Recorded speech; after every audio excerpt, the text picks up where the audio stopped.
Hey guys, நம்மளோட chain cleaner வந்து 500 ml ஒன்று வாங்கியாச்சு. அப்புறம் செயின் லூப்பிங்கும் ஒன்று வாங்கியாச்சு. அதோட செட்டாக வந்து அந்த கிளீனர் ப்ரெஷ்ஷு மாதிரி பார்த்தீங்கன்னா உங்களுக்கே தெரியும். அந்த ப்ரெஷ்ஷு வாங்கியாச்சு.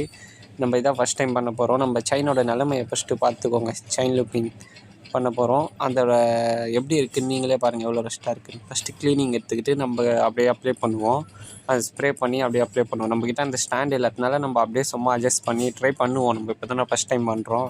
ஸோ இனிமேல் கற்றுக்கலாம். பார்த்தீங்கன்னா உங்களுக்கே தெரியும் அந்த ரெஸ்ட்டுலாம் எப்படி போகுதுன்ட்டு, அந்த க்ளீன் எப்படி ஆகுதுன்னு. நல்லாவே இருந்துச்சு. ரொம்ப ஒரு நல்லா இருக்குது பண்ணுறதுக்கு. அப்புறம் அந்த ப்ரஷ் அடித்து நல்லா க்ளீன் பண்ணிக்கலாம். அந்த க்ளீனரை ஃபஸ்ட்டு அப்ளை பண்ணிவிட்டு நல்லா பண்ணிக்கிட்டேன். நான் எப்படி சொல்கிறது, நல்லா பண்ணிங்கன்னா உங்களுக்கே அது தெரியும். வீடியோவில் பார்த்தீங்கன்னா ரெஸ்ட்டுலாம் நல்லா போகுது. இப்போ பாருங்கள், நான் பண்ணதுக்கப்புறம் ஃபஸ்ட்டு இருந்ததுக்கும் இப்போ இருந்ததுக்கும் பாருங்கள் எவ்வளோ டிஃப்ரெண்ட் தெரியுதுன்னு.